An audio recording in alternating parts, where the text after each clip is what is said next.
How do you look back at raising $27 million and 10 years of building the biggest biodiversity measurement company using eDNA, environmental DNA, in the world, in a time where still very few people cared at all about biodiversity, let alone invest in it, and let alone invest in measuring it? How do you analyze water in a catchment area at scale to see what lives inside that area? And what about soil measurements and air sniffing to figure out what lives in the area and what has changed? Going from scooping insects with a small net and putting them into a food processor to analyze the goo with an eDNA machine, to working with a lot of the largest food corporates in the world to measure their biodiversity footprint and impact. And why are the corporates coming into the game only in the last few years? What are people moving into and what is still missing?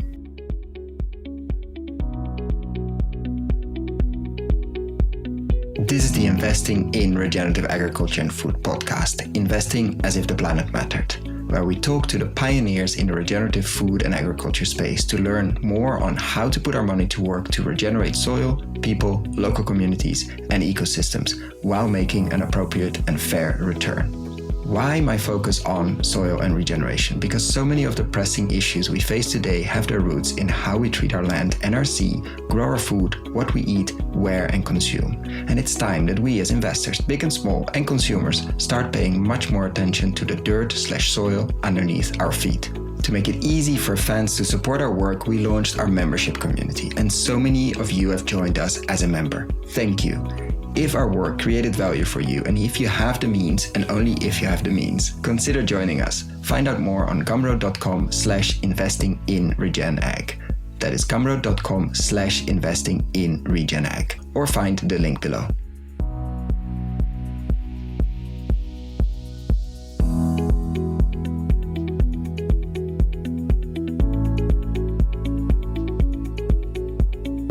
Welcome to another episode, today with the founder of Nature Metrics, transforming how you measure and report nature with scalable nature intelligence biodiversity metrics powered by eDNA. Welcome, Kate. Hi, thanks very much for having me. And we've had a colleague of yours 2 years ago. I can't believe it's 2 years. I already said it in the pre-interview. It felt like so almost yesterday, but let's say beginning of 2022. Yeah. And so much has happened in the biodiversity space, obviously, since then.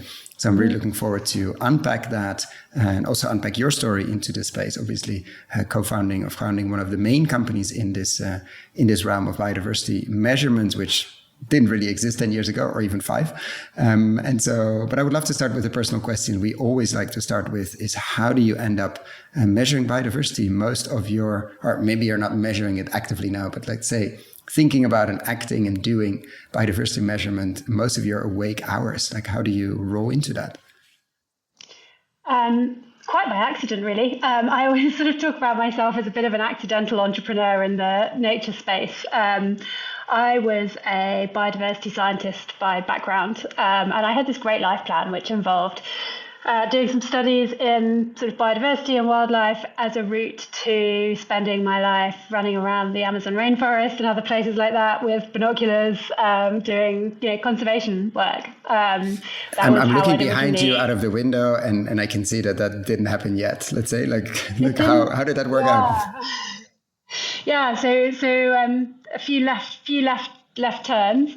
So I was doing a PhD in tropical ecology. During that PhD, we started using DNA sequencing tools. So this was back in 2012 or so. And we started using high throughput DNA sequencing tools, which were called next generation sequencing, which is now very much past generations. Everything's moved on a lot since then. But essentially to take sort of really complex samples, so in the first instance, insects, which you can catch in very large numbers, but then actually finding the expertise to identify all of those different species is really hard and takes a very long time. And so what we were doing was taking samples that other people had caught and identified some of, and then in the first instance, literally sticking them in food blenders and turning them into soups.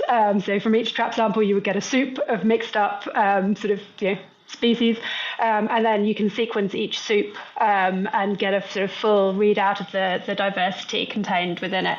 And what we saw when we started doing that was... So just, sorry to interrupt, literally you could put a bit of the goo, the soup, into a DNA sequencing machine and then get the different species in one readout, basically. Yeah, exactly. Which sounds like life-changing for research. Yeah. It's completely revolutionary for research. So sort of previously the sequencing technology that had been used, you could take one individual specimen and you could get one sequence out of the end of the sequencer. The next generation or high throughput sequences allow you to have many different species, and they spit out at the time, hundreds of thousands of DNA sequences. Now we're up to millions or even billions of sequences that come out of these machines.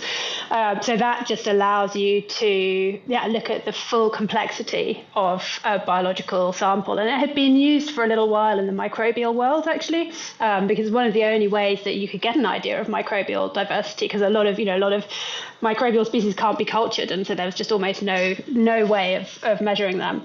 So we sort of took that and started applying it to these larger organisms, so to particularly insects. And the nice thing about insects is that they're in pretty high abundance, they're quite high diversity, they're really good sort of barometers of environmental change because the communities change quite quickly in response to disturbance. So what this allowed us to do is to create data sets that, we could create data sets within a few weeks that had taken years to generate using conventional taxonomy. And how did that feel to be like sort of at that tipping point when a new tool came around and almost senses from somebody from the outside feels like magic? But you're lucky enough to be there when that happens. Not you invented a tool, or you suddenly you took from the microbial world to the insect world, and suddenly 10x, 100x, 1000x things were possible. Yeah. Like so how what was that? Amazing. It was really exciting. But what for me the exciting thing has always been to see the patterns that come out of data, and to see that those patterns reflect what we expect on the ground and are sort of ecologically meaningful. So what we ended up doing in my PhD was taking this sort of technology and applying it in a few different contexts. So we did some work in forestry. In a forestry context, looking at different sort of management strategies for planting forestry units. We did some work in soils in different agricultural schemes and different sorts of agri-environment programs, and you could see differences in the communities between soils from organic farms, soils from sort of conventional or ELS farms, and all of these.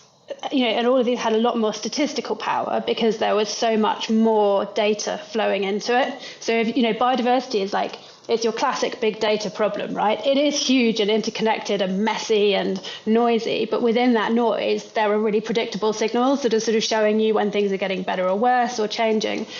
And actually, we have no issue in dealing with that kind of data. You use AI, machine learning, all those sorts of tools. But what we hadn't been able to do before this technology came along is take nature and turn it into data at scales that were big enough to then be able to bring that sort of really powerful suite of analytical tools to understand it. So for me, that's been like the core of the revolution that we were at the beginning of. And then I started reading, as I was writing up the PhD, started reading about how environmental management was done at the moment and where data came from, and sort of, the extent to which there was evidence-based decision making, and was pretty horrified. I mean, people talk about adaptive management as being the gold standard, where you sort of monitor and assess what's happening and treat it as a hypothesis and then adapt what you're doing based on the data that you get. But that just really wasn't possible anywhere other than in sort of a few research studies.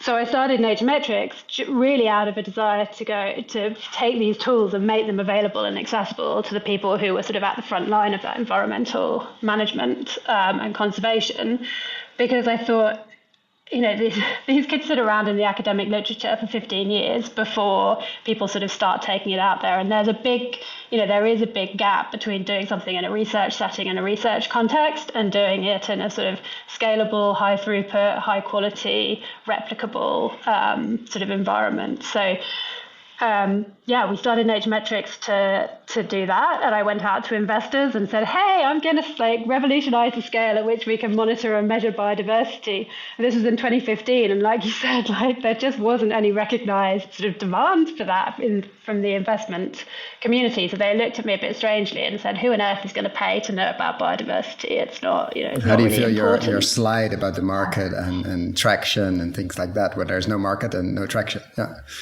Yeah, exactly. So there, but actually there wasn't any, there was a lot that wasn't obvious, but there was some regulated monitoring that was needed to be done by sort of governments. There were conservation organisations that needed to know whether things were working or not. And then there were businesses that were doing environmental impact assessments and actually did have, were spending money on biodiversity assessments, but getting very little usable data for it. So I was able to sort of convince people that there was enough of a market to get started. And then, it's just, like you said, over the last few years, really sort of since about 2021, the rate at which biodiversity has shot up the agenda to sort of really sit not just alongside climate change, but sort of actually embedded within the climate agenda as a really core part of that, has just been, amazing to be part of.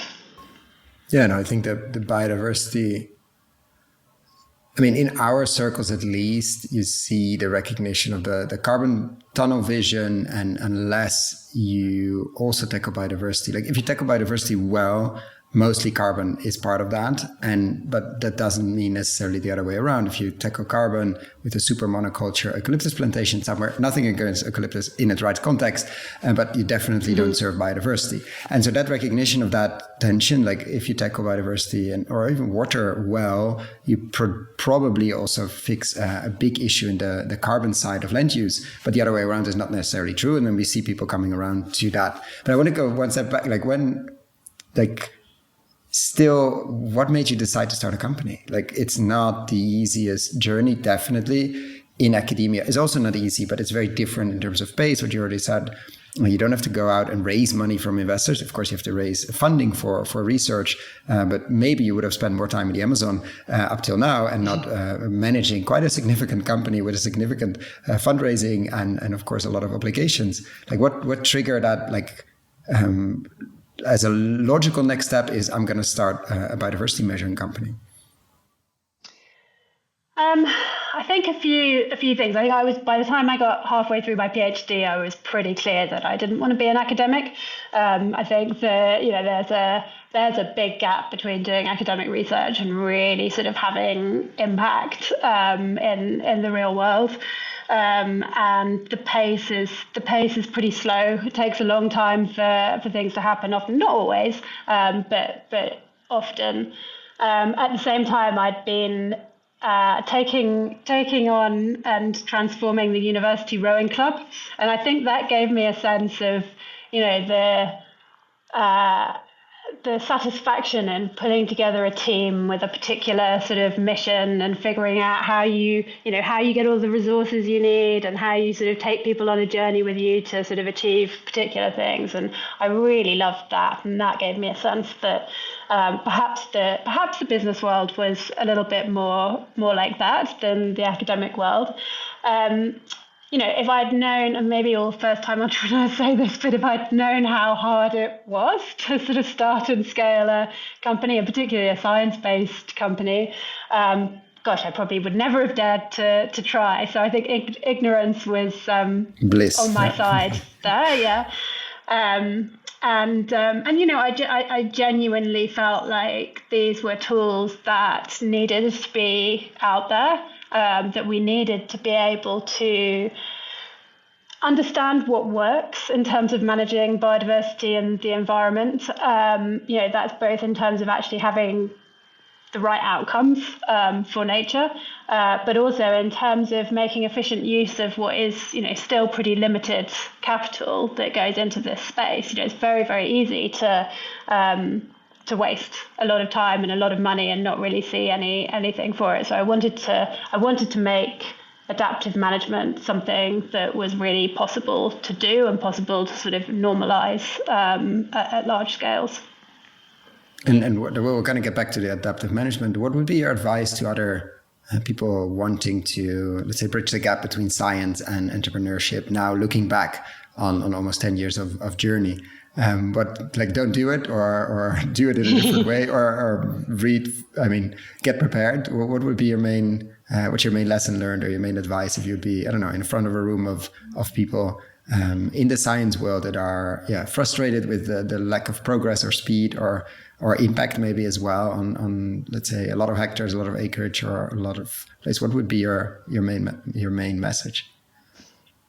I think, make sure you're up for it, because it is a tough journey, but it is also incredibly exciting. And I think, when I started, I was very aware of, because I had spent some time working in a startup accelerator to try and sort of figure out how on earth you started these business things.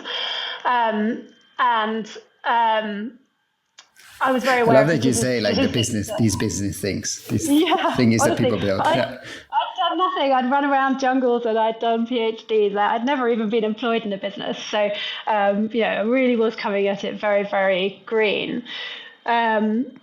So I knew the stats about, most of these things fail. When I told the people in the startup world that I was going to start a business that involved squishing up insects, they were also not totally convinced that I was going to be successful. And so I sort of thought, well, what have I got to lose? Like, try it. And in a way, actually, it was as it started working, and then the sort of, the stakes become higher and higher, and suddenly you've got investors and employees and clients and all of these people who sort of have believed in what you said you can do, and there's the pressure to really sort of deliver and to be able to run the company effectively. That for me was the hard bit, actually, not the sort of getting started. And then I realized quite quickly that I didn't have that experience to be able to run the company. So we've had a separate CEO who came in and for the first time in 2020, and for me that was the biggest relief, to be able to sort of hand that sort of actual running of the company over to somebody who knew how to do that bit, and sort of let me focus on the bits that I am good at, which is the science side of things. So make sure you're up for it. And the other thing that I think is key is that there are a lot of different there's a lot of different models to starting and capitalizing a company, and the route that we've gone down, which is the sort of business angels and then VC funding, is an effective way to grow quickly, but you need to know what it is that you're getting into, because there's trade-offs with different types of growth models, and each one of them has its advantages and disadvantages. So it's not to say don't go down one route or another, but just be really clear what it is that you're sort of getting signed up to. Yeah, no, especially taking a certain type of funding requires a certain type of growth and speed after that.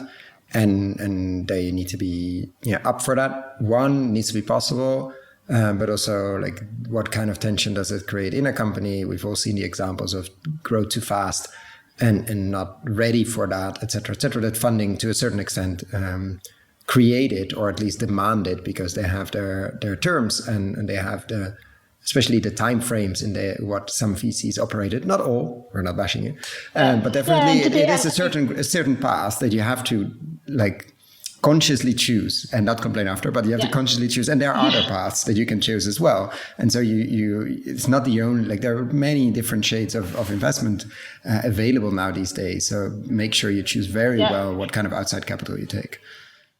Yeah, exactly. And then, even within, even within a particular path, there's a lot of choices to make. And, we've been really lucky. We've had amazing investors sort of all the way through, and they're investing. All of our investors are impact investors, sort of with a remit around sort of climate in particular, and increasingly now there are investors that are also got biodiversity in their scope specifically.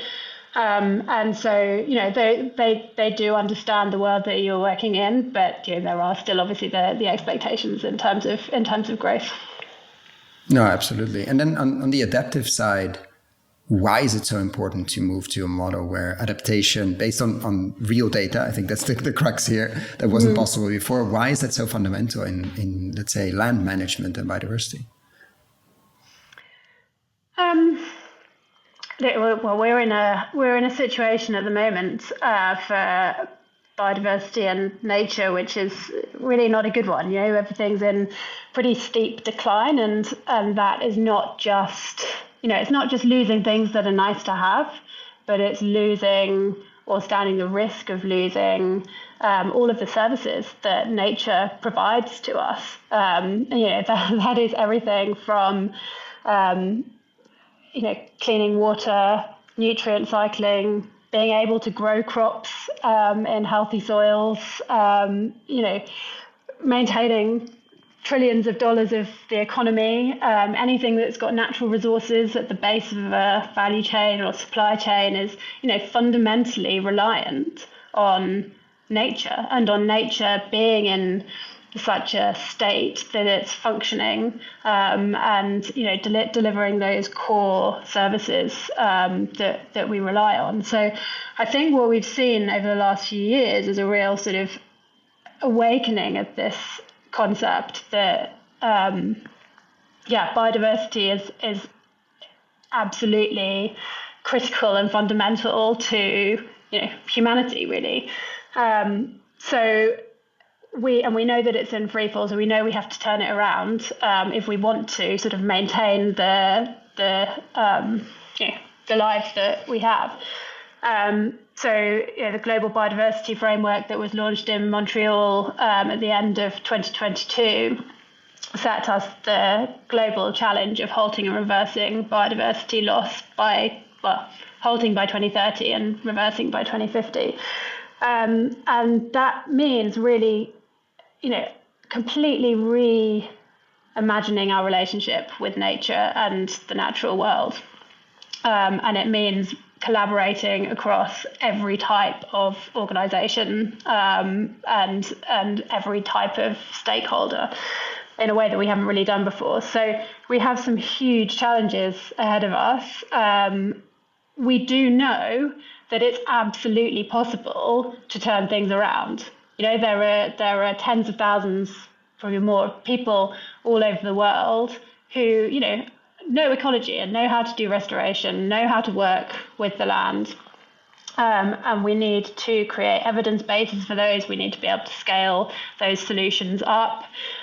We need to make sure that, you know, biodiversity doesn't just become the latest bandwagon that everybody's sort of jumping on rhetorically, but that actually, you know, if companies are making claims, for example, about, doing regenerative agriculture or being nature positive, that is really real and that's translating into actual change on the ground. And that's where the sort of, you know, the data is critical in terms of being able to really sort of bring accountability into this space and achieve the outcomes that we need to. And do you see that sense of urgency, like even more so than I think we see with carbon? Like if you look at the data on biodiversity and it's sort of the building blocks of what we are built on, do you sense that sense of urgency? That's not the right sentence, but starting to build over the last years, like this is like, you cannot take away too many of the Jenga blocks. At some point it will fall. And we see that in certain places. I'm not sure if the general public, et cetera, but maybe your investors do and your clients do as well. Like this is an existential threat. This is not like, oh yeah, we should have a nice stamp of bees on our package of biscuits. No, this otherwise we don't have the grain to make the biscuits anymore, or for a price that's completely unaffordable and a volatility that's out of this world. Like, do you see that urgency? If so, and since when, if you see that urgency coming into discussions? Yeah, I think, yes, starting to, and since quite recently. So, you know, I think since there was a big moment really in COP26 in Glasgow in 2021, where nature got put at the heart of the climate agenda, and it was sort of recognized that about 30% of the solution to sort of reaching the Paris goals is going to have to come from nature and nature-based solutions. And that means, therefore, to meet climate goals, we're going to have to invest in protecting and restoring nature. And then following on from that, a lot of work around from the finance industry, sort of really starting to show that if you don't account for natural capital, then actually, GDP and all of our models of economic growth don't really work. That then, translated into a lot of talk about biodiversity in areas where biodiversity hadn't been talked about before. So you started to see banks bringing in ecologists and biodiversity specialists to sort of take a look at this from their perspective. A lot of reports being published. And then we've had the TNFD, the Task Force for Nature-Related Financial Disclosures, which is again sort of trying to take what was done for carbon with the TCFD, the Task Force for Climate-Related Financial Disclosures, and to translate that into nature and basically create a framework for businesses to be able to report and disclose on their impacts on nature. That's also embedded within the Global Biodiversity Framework. So one of the targets that came out from Montreal is that all big businesses will be required to report their impacts on nature. So this is all quite recent for businesses, but the first thing that they've had to do is really do a bit of a biodiversity sort of risk assessment and go, well, where are our touch points actually as a business? Like, what could our impacts be and where would those be? And there are certain sectors in particular those that have a reliance on a sort of agricultural supply chain, that took a look under the hood and went, oh my goodness, this is because until now it was mostly mining, I think, because they had sort of the legal requirement to restore, or to at least, like if they opened a mine somewhere where it was relatively regulated, of course, they needed to do base assessment. Like there was money there, but it was the only sector, which is booming, of course, for a lot of critical minerals and elements we need for the energy transition. But still, it's a very small percentage, like it's very small hectarage or acreage.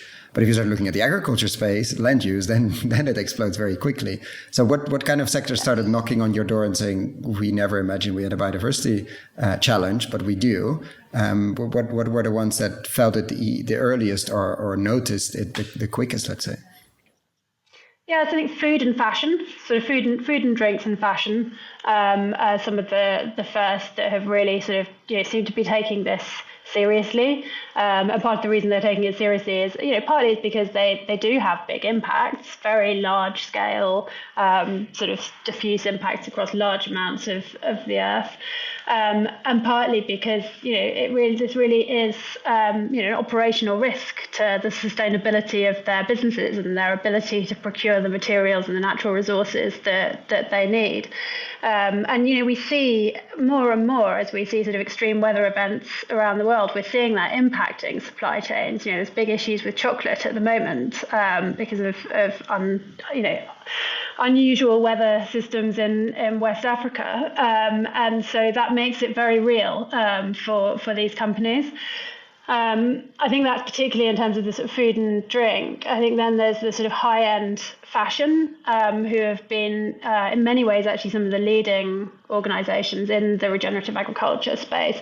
And for them, there's also an aspect of, the sort of brand responsibility, recognizing the impacts and sort of that there's quite a lot of brand risk to getting that wrong, and so quite a few of them have been at the leading edge of sort of pushing for new solutions.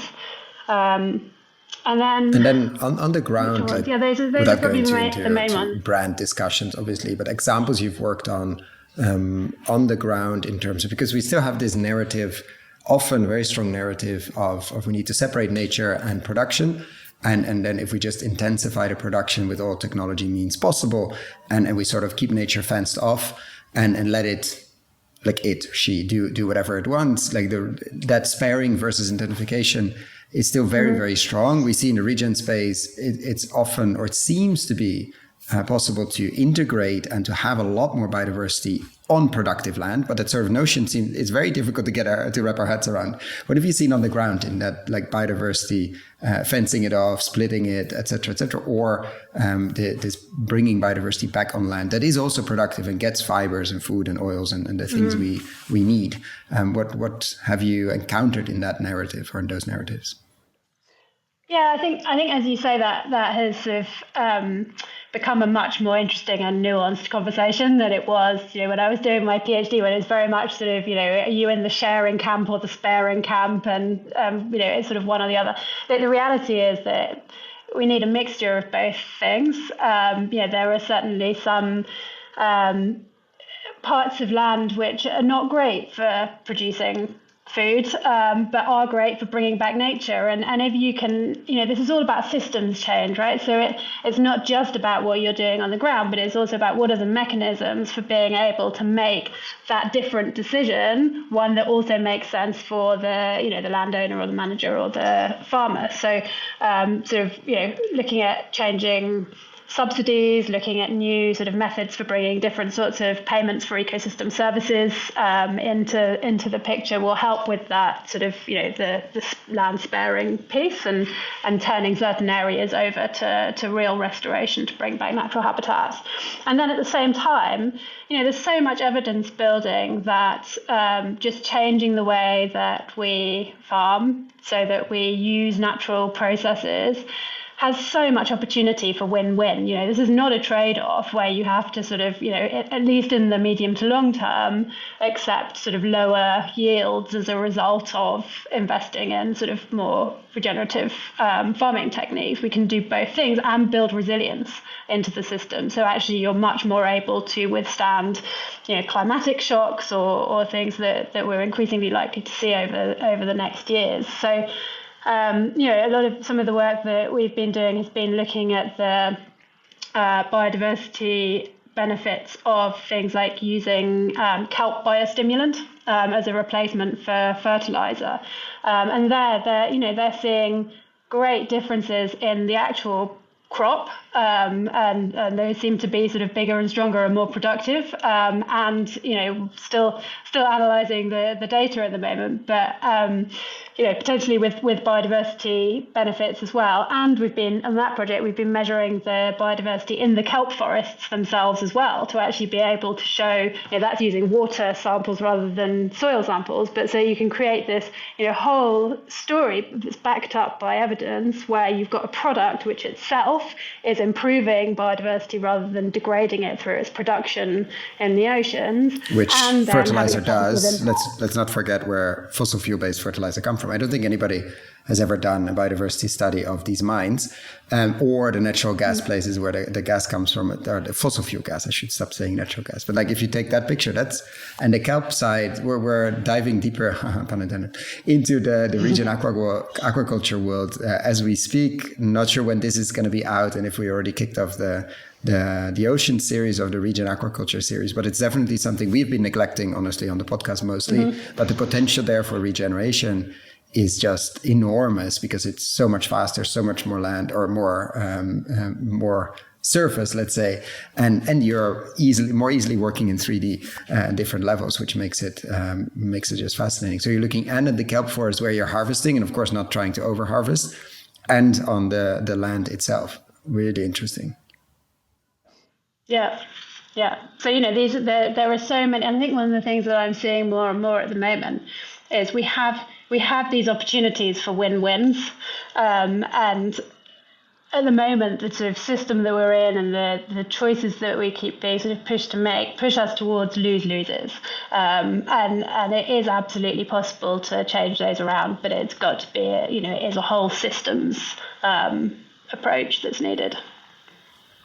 Yeah, and I think there are a lot of quick wins. I think if we look in the mirror, honestly, of how incredibly destructive the food system and land use system in general, if we look at oils, seed oils, and if we look at fashion, of course, as well, how incredibly destructive it is, there's so much low-hanging fruit that in the next 5 to 10 years, like without any new technology or without any major new things, like a lot of it has to be implemented at scale. But we do know how to make compost at scale of compost extract, and we do know how to do quite a few things. Maybe planting a kelp forest at scale is more known in certain parts in Asia, not so much in Europe yet, but we can export that. That's not impossible. Like a lot of these tools are there, but they're really waiting for entrepreneurs to implement them on tens of thousands of hectares instead of a few. And then, of course, monitor that as well. And do you see that, like in terms of clients and people you work with, has that surprised you that the food and ag space and maybe the fashion space as well, like the land, like the agriculture space has been interested in this or jumping on this relatively recently? I think it makes sense that they're the ones that are jumping on this. I think all of the, when you look across the sectors in terms of the scale of the impacts on nature and the dependencies on nature, that's really the sort of the center of the Venn diagram. So I think, it is there's a lot of very good reasons why that's happening. There's a lot of complexities to operationalizing it, and there's the danger is that we spend a long time doing very small sort of scientific research studies before starting to figure out how we actually operationalize and scale these things. I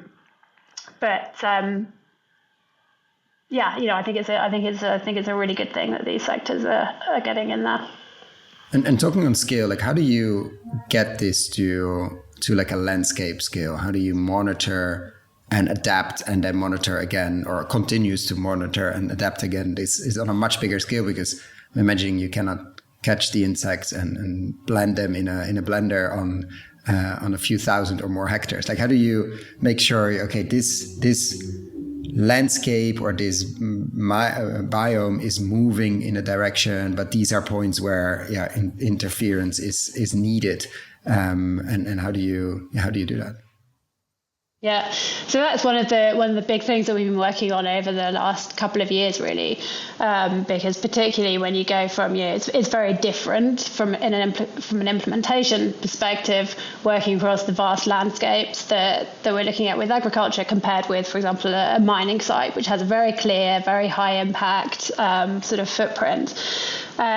So actually, the first thing to say is, I started with the insects. Most of the work we do to still do some work on insects. Most of what we do is working either with water samples or with soil samples. And in the agriculture space, it's primarily the soil samples that we're talking about. So we're, that gives us really a focus on soil health and the functioning of the soil ecosystem, which is what lies at the, really at the basis of producing food effectively.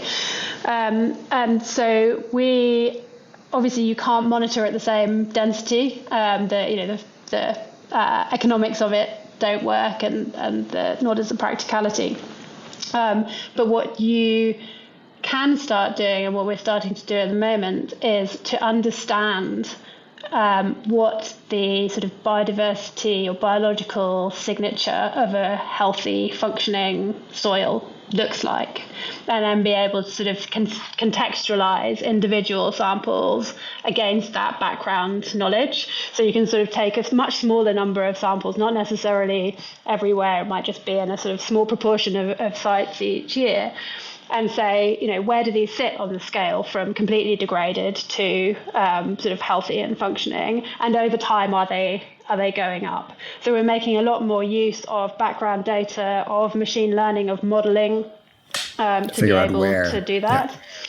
Exactly. And then there are always there are always contexts where you need to do more intensive monitoring, for example, where you're trying to provide the evidence base for a particular type of intervention. So if you can do that, and you do that really as a sort of very detailed scientific study, that then gives you the evidence to be able to have a viable assumption that if you implement this approach, you can expect to have this kind of outcome. And then you would have a sort of, a lower level sort of verification process to make sure where that's being implemented, that does seem to be sort of delivering the expected outcomes, and you can recalibrate models as you go. Yeah, and I remember talking 2 years ago on the water side as well, like how nice it is, or how interesting, like in a watershed or in a national park, etc. Like if you end up measuring the DNA, the eDNA in water, you sort of know what has happened upstream, and not exactly where. Obviously, it's not that you know exactly where the hippo did something, etc. I remember it was a hippo. I think a hippo story. But also in watershed, we see a lot of discussion now of what does regeneration mean on a watershed level, not only in the quantity of water, because we're dealing with a lot of floods and or droughts, but also in the quality, of course. Like, are you doing work there as well? Because it seems like if let's say the lowest point on a farm, but also the lowest point in a watershed, if there the water is improving significantly, something is going well upstream. Is that a right way of thinking on a watershed restoration? Is that an interesting data point, or is that way too much simplified? No, that's absolutely very, very relevant and very, very possible with these sorts of tools. So, I think with eDNA tools in general, there's two ways in which it's really transformative in terms of the scale at which we can really sort of account for biodiversity. One is that the samples are very easy to collect, so they can be collected by the landowner, the farmer, whoever's there. And the second is that within each sample, you've got DNA from right across the tree of life. So you can look at biodiversity through multiple different lenses. So from an individual set of samples, so take water samples, for example, you might look at the biodiversity from the perspective of the fish, the vertebrates, the wildlife, the things that sort of, fit with what we know about nature and ecology and conservation, etc. And they're all the things we want to bring back. I hear an or protect. Coming. Or you could look at it's and. You can also look at the smaller, less sort of charismatic components of the biodiversity, which are the invertebrates, the bacteria, the fungi, the algae, all of those sorts of things, which are really much more intimately linked to the functioning and the health of the ecosystem itself and things like pollution. And they hold, because they tend to be groups that are incredibly diverse, they hold a huge amount of statistical power to be able to create models and to be able to show change. And so often, the ability to look at biodiversity through those two different lenses at once allows us to get a really holistic picture of what's going on with biodiversity. So absolutely, within the microbial and invertebrate communities in particular is where you really see the impact of different sorts of chemical pollutions, runoff, etc., and be able to look at changes in water quality. You can also zero in on particular communities, particularly of bacteria, that are linked to particular sources. So whether that's, you can see the component of the bacterial community that's linked to sewage, human sewage, for example, or to different types of livestock, as well as being able to see the effects of the chemical pollutants. So I think these sorts of things are particularly powerful when you're looking at quite the sort of integrated catchment management systems, where you've got multiple stakeholders within a catchment, and you might be asking, farmers at one end to change practices in order to improve water quality, which is important to people further downstream, but then sort of bringing back, bringing in payments for ecosystem services, etc. But all of those you need to have something that you can attach to in terms of real data to show what's happening. It sounds like WWF needs to change their icon of the panda into something way smaller. And what you mentioned at the beginning as well is like the speed of these groups of organisms respond to change is much bigger than the very charismatic ones we track, etc. And the sheer size, the sheer diversity and sheer number makes it much more relevant. And then I remember there was, like you said, soil, water, and I remember from the conversation as well that you were starting to do some tests with air sampling and air sniffing. I think I called it sniffing towers or something in the interview. But anyway, what is up with air, and is that still relevant or not yet relevant, interesting, exciting? Yeah. Air is very exciting, and there's a lot of work going on to sort of bring that into the suite of tools. And then I think about air is you've really got it everywhere. So, water is great where you have water and where you're interested in water. Soil in an agricultural sense, there's usually soil, but air is everywhere, including in, built and urban environments. And this is one that, I was very skeptical about whether it would ever work. And then a couple of years ago, there were 2 independent groups of researchers who independently went and did basically the same study and published within a couple of weeks of each other, where they'd gone to zoos. Because, of course, in zoos, you know what animals are where and you can sort of see what you detect. They'd just pumped air through some pretty simple filters and analysed it and found not only the zoo animals but a whole set of local wildlife, and it really it works better than I'd ever imagined. We've got some amazing results from some sort of recent R&D projects with some clients, and looking at everything from the mammals and vertebrate fauna all the way through like insects, fungi, pollen you can get on in the air, of course. There's a lot of potential for that. Again, every method and every application has its own sets of limitations and biases. So with air, we don't know much about what affects the distribution of DNA in air, how the weather affects it, how far it moves, how you can interpret it spatially, etc. So we have to be quite careful with those sorts of things in terms of not over-promising, but as a way to get an idea of sort of what's going on with local biodiversity. Yeah, it looks like it's really exciting potential. Yeah, fascinating, the potential there, and probably we're going to discover a lot of unhealthy air practices, let's say, that we're currently okay with. And somehow, I think briefly around COVID, we started to care about inside air, for example. And then we forgot about it again. Like, who cares about CO2 levels and concentration? COVID showed us that things travel in air, like including DNA, viruses, etc. And they actually travel way more than maybe we sort of realized or expected. So that was definitely interesting. There's a lot of human DNA in the air as well. That's probably people want less. Yeah, people want to know probably less of the messiness we are surrounded with. But looking at like the investor world of what you've seen in this journey of 9 years plus, and I think I'm trying to remember where I heard first about you, and I think it was an interview in Monaco or something like that a long time ago. I will try to find it, like some short audio clip somewhere, or The Economist, or Monaco Entrepreneur or something. Anyway, I will try to find that after. But like, looking back at this journey and on the investor side, of course, you've seen, and also the finance world in general, you've seen that shift and you've seen that change. But let's say, I like to ask this question.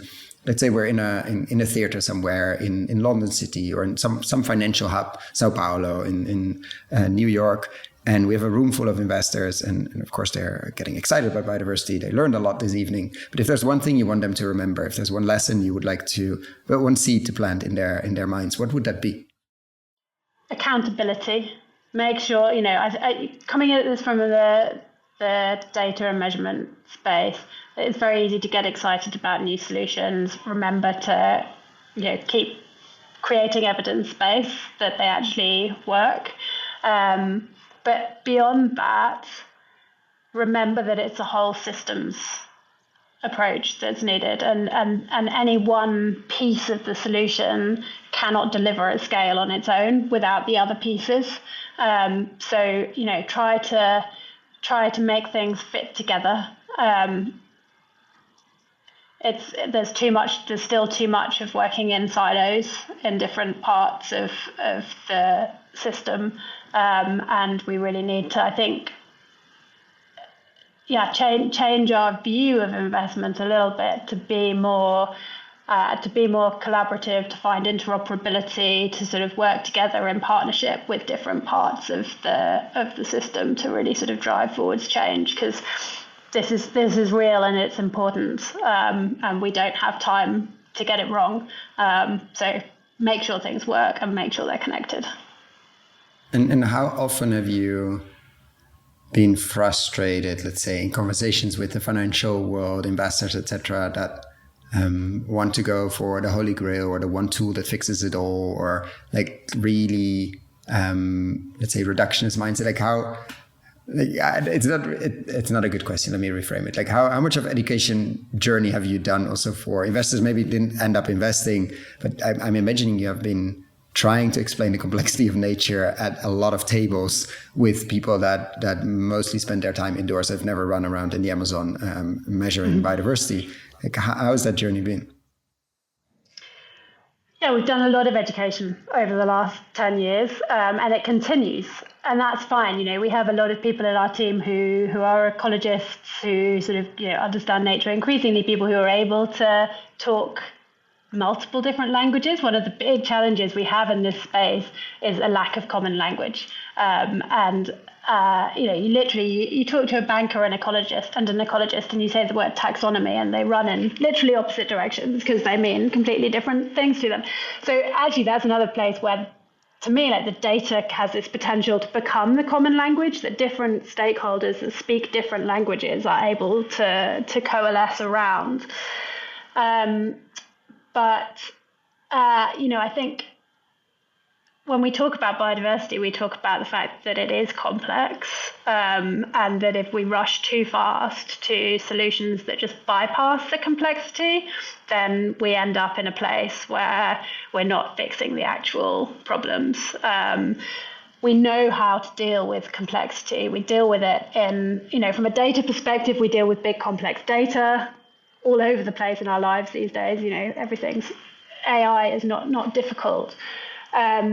From a sort of systems and metrics perspective, actually, the more I talk with the finance world, the more you realize there's complexity everywhere. People are used to complexity. We don't need to oversimplify this. We need to be very clear that there is complexity, but we need, and it's not about bypassing it, it's about finding ways to manage it. When we're talking about the way that we deliver data and insights, we're saying, look, if you can generate data in its full complexity at the ground level, then you can aggregate it up to something very simple that at the top level just tells the people who need it at the top level whether things are getting better or worse and by how much. But that can be disaggregated into its much more complex components. No, it has to be. That's what you're saying. Yeah. It has to be, so that it can inform the people on the ground how best to manage it, what's working, what's not working, what might be some of the solutions that we want to adapt and trial and iterate. Otherwise, you end up creating different solutions for those different stakeholders who all need different sorts of information in different ways. And actually, you don't build trust, which is what we urgently need to do. And you end up spending a lot more money. So it's really sort of making efficient and effective use of information through dealing with complexity rather than trying to avoid it. And then if we would flip the question and say, what would you do if you had $1 billion, let's say euros or dollars to invest? As always, I'm not looking for exact dollar amounts or exact years, but what would you focus on?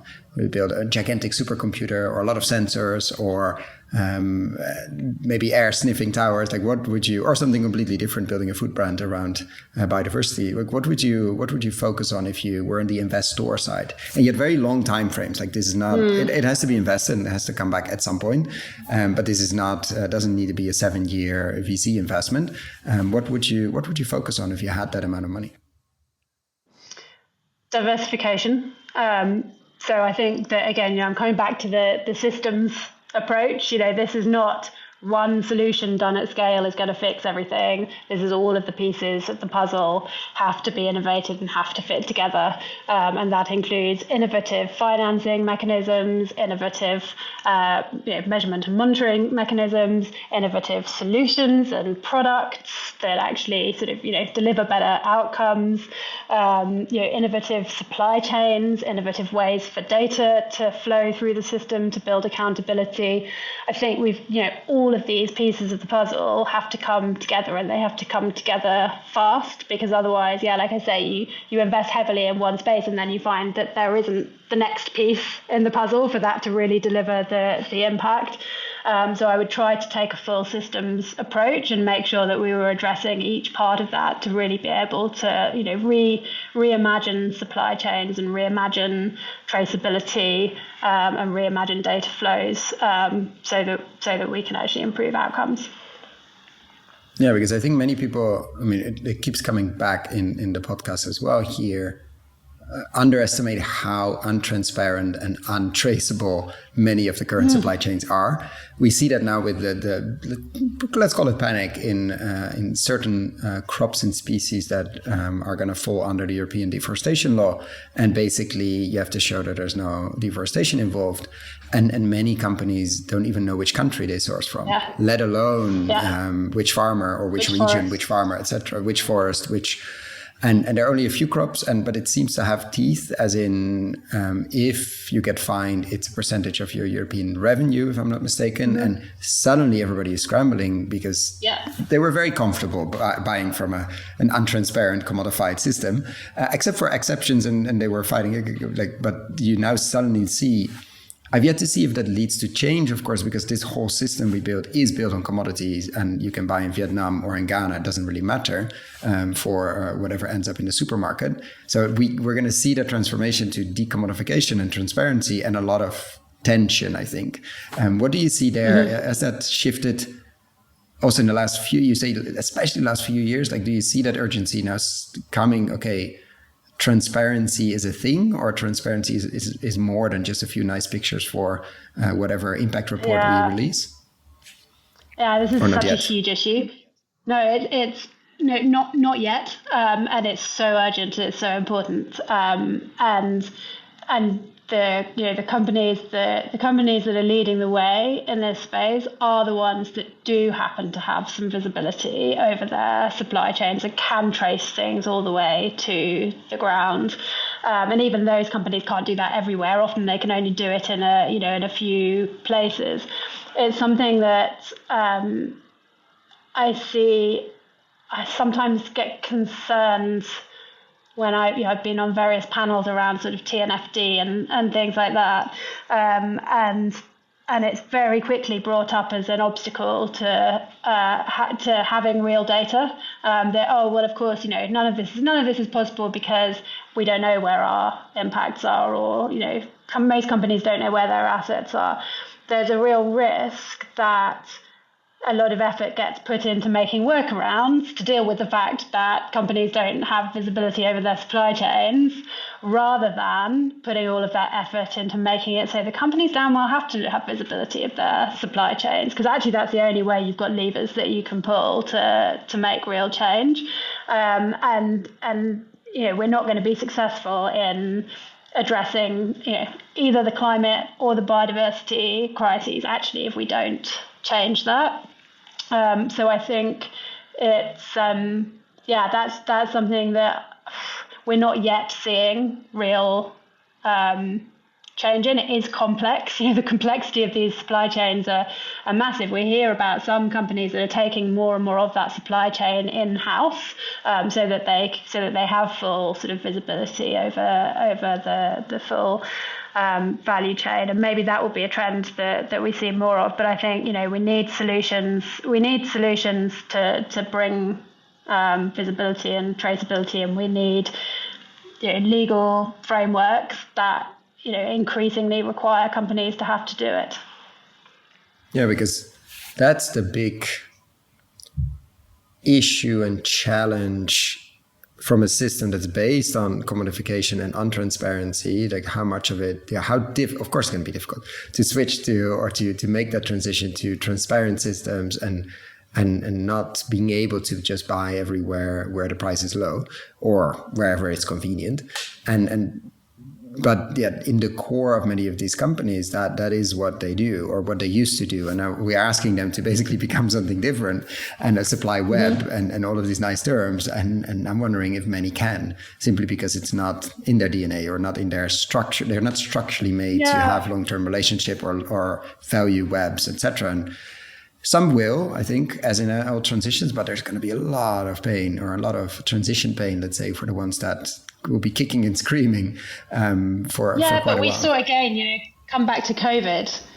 When it's possible. When businesses have to change, they can change. They can change pretty fast, and they can change pretty comprehensively. So a lot of this is just, there's obviously a lot of inbuilt inertia. There's a resistance to change if you don't have to. But we see it ourselves that we do way more on our sort of climate reporting and commitments than we have to for a business of our size, but our investors made it a condition of their investment that we did it, and our biggest clients make it a condition of their custom that we do it. And so then it becomes a business reason to do it, which is just a no-brainer. And so you do it and you put the effort in, and when you put the effort in, you discover that actually there's loads of other benefits you hadn't thought of that come from having done that. And it's the same with the supply chain visibility. You have so much more resilience, more ability to change behaviors, to sort of bring in efficiencies and improvements, etc., when you do know where your produce is coming from and you have direct relationships throughout that. So the companies that have invested in that, by and large, have found that there are multiple benefits that come from it. So I think it's super important. I think it will need, there's so much that can be done through some leaders demonstrating the art of the possible, sort of, creating systems that can enable this to happen. But to mainstream it, you then do need policy and regulation and, financial penalties for getting these, for not complying, to really sort of shift the dial. Which is a nice bridge to our magic wand question. Like, if there's one thing you could change overnight in any of the spaces we've discussed and beyond as well, but one thing only, what would that be? Subsidies reform. I think there's, going back to the opportunities we have for win-wins, to be able to manage the land in ways that is better for nature, better for climate, and better for produce and the economy. It's there for us, but it's being undermined by subsidies that push in the wrong direction, that make it artificially cheaper to do things the wrong way, and that hide the true costs of doing it the wrong way. And I think that that it's not removing subsidies, it's changing the incentives that they're used for. Use subsidies to help with the transition from degrading land use through to regenerative land use, and get people on the path to really being able to realise the economic benefits of also sort of farming in harmony with nature. And do you see that as a company with a global reach? Do you see which places are leading in the let's say incentivizing the right thing? That's a good question. I mean, what I remember hearing really interesting. Yeah, I mean, I don't have any good examples off the top of my head. I'm sure there are some, actually. And I've seen some of the development banks and people sort of trying to think about how they can help with sort of bridging the financial gap to transition land use. But I remember hearing a really interesting anecdote in one of the pre-COP15 meetings in Geneva around, because one of the Global Biodiversity Framework targets is around subsidies reform, and there'd been a big piece of work done on that, and they found that in many cases the subsidies are so deeply baked into the sort of national economic systems that they're not even recognised as subsidies anymore. So the researchers would say they would go to governments and say, what about this? What about your subsidies for X? And they would say, oh, we don't have any subsidies for that. And they would be like, you do. They're just, they're baked into the whole system. So you're not even recognising them. So of course you're not doing anything about them. So I think it's a real challenge. I think there's a lot of good work going on in Europe.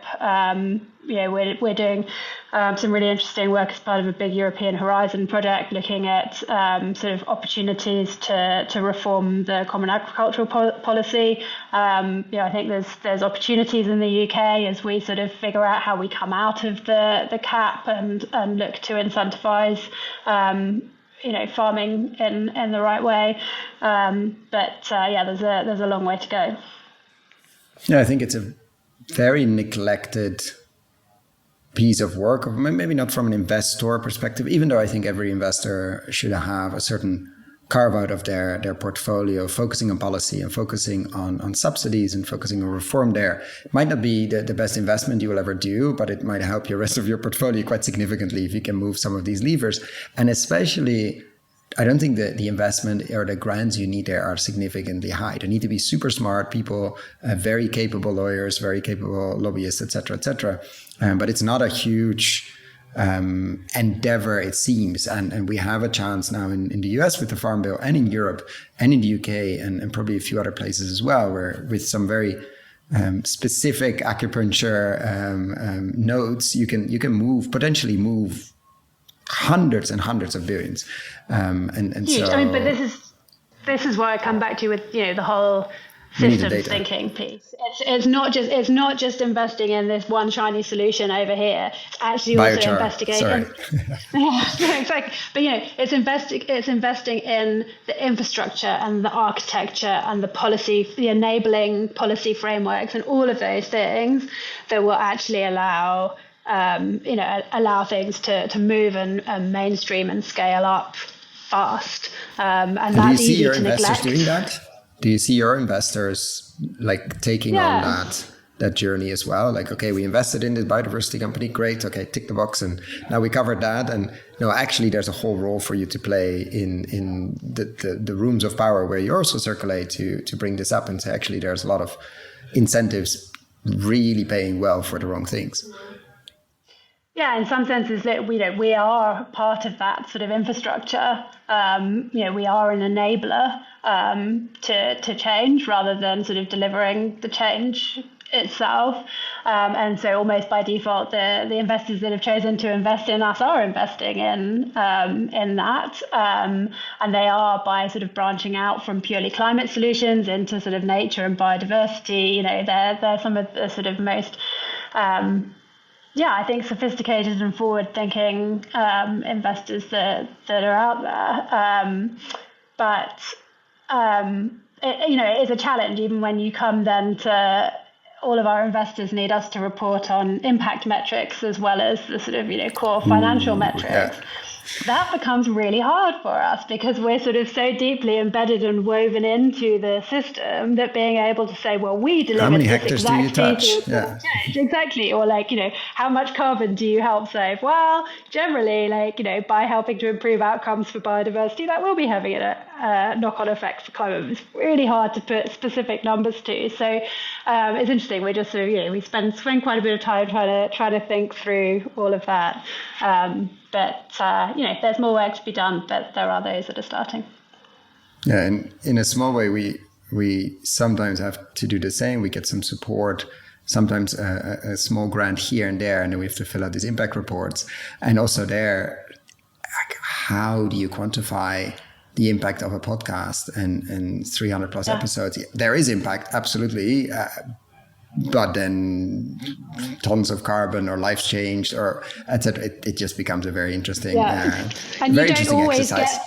You don't always get that full feedback either. So never. I'm sure Almost never. You've probably inspired all sorts of people to do all sorts of things, but they haven't necessarily told you about it. And it's the same for us. Our data goes out there, is used. We hear some stories about how, species have been found that they didn't know were there, and then they've put new action plans in place, etc. And those are so great to hear. But for every one that we hear, there's a whole set that we never do. So, partly that's also we need to build in better sort of communication and feedback loops, but it's a big investment. No, absolutely. And with us, I mean, we record like this, we share, we know more or less how many people listen, really more or less. We know more or less where they are in terms of geography. And that's pretty much it, except if somebody sends an email and a message, which I always read. So please send messages if you have been inspired, if you changed job. We know people left big corporates and founded a lot of things we know, but we only know from the people that raise their hand and send a message. Best way to reach us, by the way, through the website.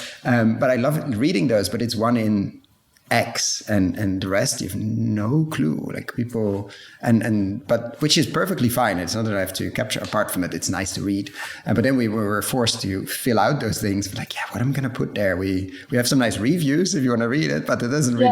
It's not really statistical impressive, let's say. But anyway, we're definitely in that sense making an impact. And as a final question, because I want to be conscious of your time as well, what do you believe to be true? This comes from a John Kemp, a question he loves to ask. What do you believe to be true, in this case, about regenerative agriculture, but also biodiversity, that others don't? And I ask it because I'm curious where you contrarian. Let's say you go to your to conferences. There must be now a whole biodiversity measuring industry starting to pop up.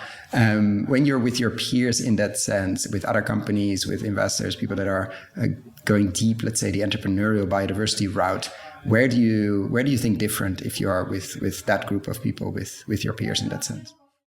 I think biodiversity is resilience. I think it's really, biodiversity is not just nice to have wildlife. Biodiversity is what makes our ecosystems function and do what we ask of them. It's absolutely core and integral. There's often been a narrative around biodiversity co-benefits of investing in other things, so particularly investing in sort of carbon, and as something extra nice on the top we might get some animals. The absolute opposite is true. You invest in nature and you get a whole raft of other co-benefits from that, including carbon sequestration, including greater resilience of supply chains, including the opportunity to have more productive landscapes for longer, which also, provides natural benefits. So I think that whole narrative just needs to be flipped on its head, and investing in nature is it's nothing fluffy. It's absolutely core and fundamental. And do you see that landing? This is such a perfect ending, and then I keep going with another question. Anyway, I might regret it, maybe not. Do you see that landing in, let's say, the hardcore climate investor world as well, that are really, of course, all about measurement, project drawdown, and okay, how many gigatons are we avoiding, et cetera, and unfortunately investing a lot in technology solutions, and now suddenly they're waking up to nature is interesting as well. Like how do you see that message of this is the basis and then everything else we can think about, but unless we fix this, we basically there's nothing else? Do you see that starting to land with people more in the traditional, let's say, technology climate investing world? In some senses, and in some spaces, yes. Particularly there's actually an incredibly cost-effective investment if you do it right. But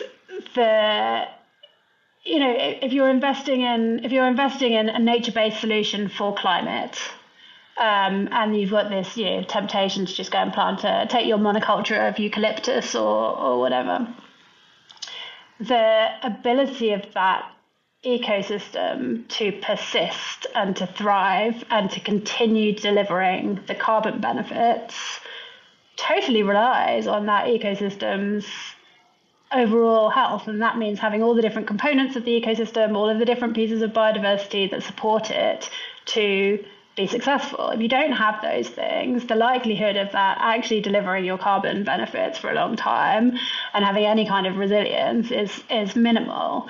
So it's incredibly short-sighted from the carbon perspective to try to do that. And then you think nature versus sort of technology. Well, again, it's all the co-benefits that you get. So you invest in mangroves, for example.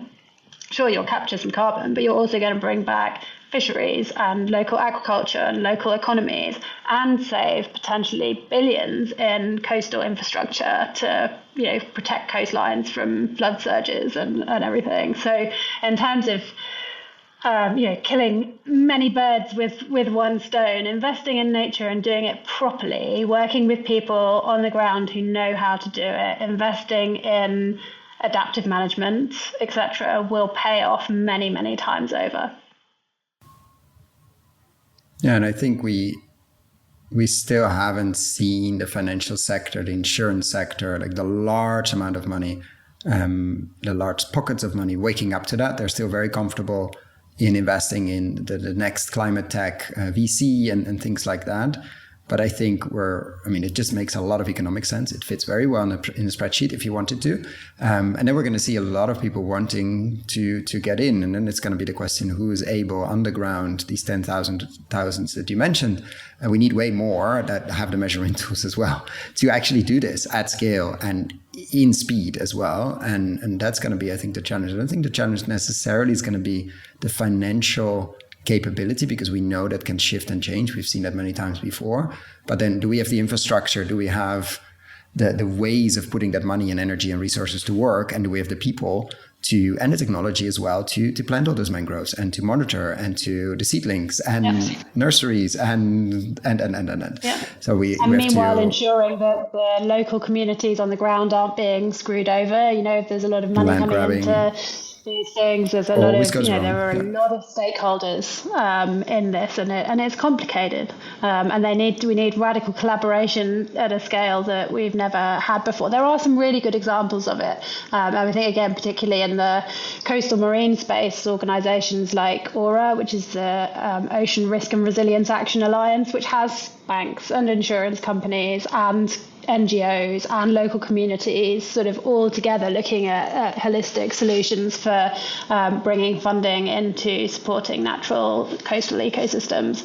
And those are groundbreaking. We need more and more of those sorts of forums. And what's been, I remember sitting in a pavilion at COP in a session run by AURA, where they had all of those stakeholders and governments as well in this room. And one of them would say, I remember one of the government representatives from small island states saying, well, the problem is when we try to do this, we run up against that problem. And someone from the insurance industry would be like, oh, we had no idea that's a problem. We can do something about that. And you think actually just, bringing people together into spaces to talk about what are systemic challenges. There are solutions to all of them, but we need to build trust. We need to build common language, and we all need to sort of spend more time together. And that's a perfect end to this conversation. Thank you so much, Kate, for coming on here to share your journey, which you've shared many times before, but hopefully some other angles we covered. And of course, the biodiversity space, as it's been exploding, still very small. We're definitely at the beginning, so I'm looking forward to keep checking in and see where it brings us. Brilliant. Thank you so much. It's been great to have a chance to catch up with you.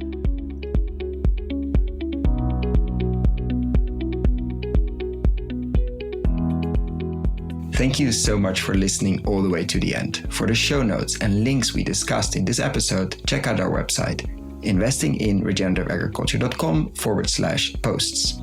If you like this episode, why not share it with a friend or give us a rating on Apple Podcasts? That really helps. Thanks again, and see you next time.